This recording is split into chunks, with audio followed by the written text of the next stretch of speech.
Hello everyone, welcome to Legal Update. Today's topic for discussion is Standard for Grant of Interim Injunction. Why in news? Recently, the Supreme Court in the case of Pernod Ricard India Private Limited and another versus Karanveer Singh Chadha ruled that there are no rigid criteria in the Trademarks Act 1999 for determining trademark confusion. Background of the case: Pernod Ricard India, a major alcoholic beverage manufacturer, owns several registered trademarks such as Blender's Pride, Imperial Blue, and Seagram's.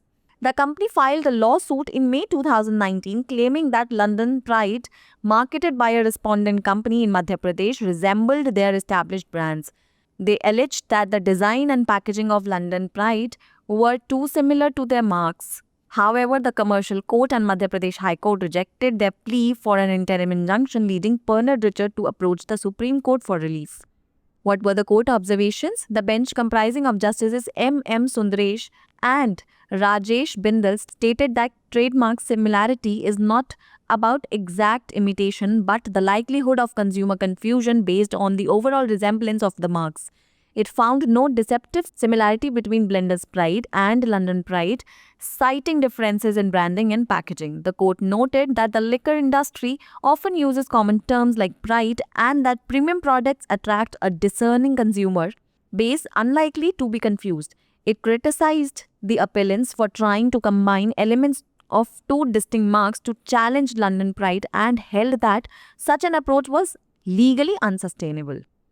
Criteria for grant of interim injunction. The plaintiff must show that there is a genuine issue to be decided and that the claim is not frivolous. Courts evaluate the strength of the case and the likelihood of confusion at the interlocutory stage. If confusion is speculative, interim relief may be denied. Courts weigh the harm to either party. If confusing the injunction would lead to irreparable harm, the balance favors granting the injunction.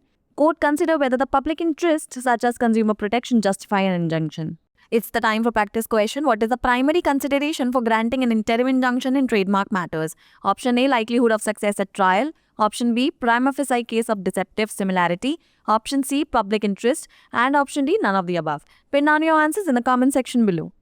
Legal update programme में स्वागत है आपका। आज का हमारा विषय है अंतरिम निषेधाज्ञा प्रदान करने के मानक। आइए सबसे पहले जानते हैं ये चर्चा में क्यों है। तो हाल ही में सर्वोच्च न्यायालय ने परनॉड रिचर्ड इंडिया प्राइवेट लिमिटेड एवं अन्य बनाम करणवीर सिंह छाबड़ा मामले में फैसला सुनाया कि ट्रेडमार्क भ्रम का निर्धारण करने के लिए ट्रेडमार्क अधिनियम 1999 में कोई कठोर मानदंड नहीं है।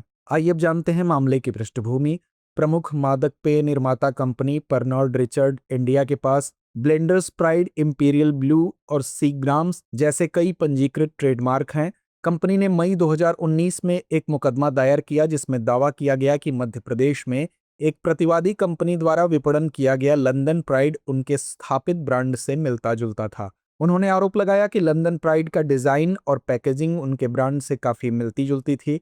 हालांकि वाणिज्यिक न्यायालय और मध्य प्रदेश उच्च न्यायालय ने अंतरिम निषेधाज्ञा के लिए उनकी याचिका को खारिज कर दिया, जिसके कारण परनॉड रिचर्ड को राहत के लिए सर्वोच्च न्यायालय का दरवाजा खटखटाना पड़ा। आइए अब जानते हैं न्यायालय की टिप्पणियों को। न्यायमूर्ति M. सुंदरेश और न्यायमूर्ति राजेश बिंदल की पीठ ने कहा कि ट्रेडमार्क समानता का मतलब हूबहू नकल नहीं, बल्कि ट्रेडमार्क की समग्र समानता के आधार पर उपभोक्ता के भ्रमित होने की संभावना है। बेंच ने ब्लेंडर्स प्राइड और लंदन प्राइड के बीच कोई भ्रामक समानता नहीं पाई, हालांकि ब्रांडिंग और पैकेजिंग में अंतर का हवाला दिया। न्यायालय ने कहा कि शराब उद्योग अक्सर प्राइड जैसे सामान्य शब्दों का प्रयोग करता है और प्रीमियम उत्पाद एक समझदार उपभोक्ता वर्ग को आकर्षित करते हैं जो भ्रमित होने की संभावना नहीं रखता।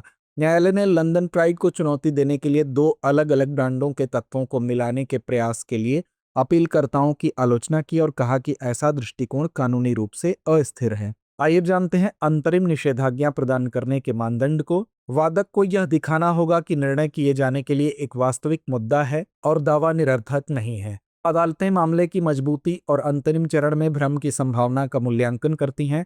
अगर भ्रम काल्पनिक है तो अंतरिम राहत देने से इनकार किया जा सकता है। अदालतें मामले की मजबूती और अंतरिम चरण में भ्रम की संभावना का मूल्यांकन करती हैं। अगर भ्रम काल्पनिक है तो अंतरिम राहत देने से इनकार किया जा सकता है।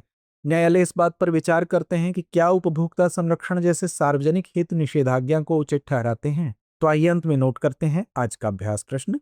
ट्रेडमार्क मामलों में अंतरिम निषेधाज्ञा प्रदान करने के लिए प्राथमिक विचार क्या है? विकल्प ए मुकदमे में सफलता की संभावना, विकल्प बी धोखाधड़ी समानता का प्राइम फेशी मामला, विकल्प सी जनहित, विकल्प डी उपरोक्त में से कोई नहीं। तो इस प्रश्न का जवाब कमेंट बॉक्स में देना ना भूलें। धन्यवाद।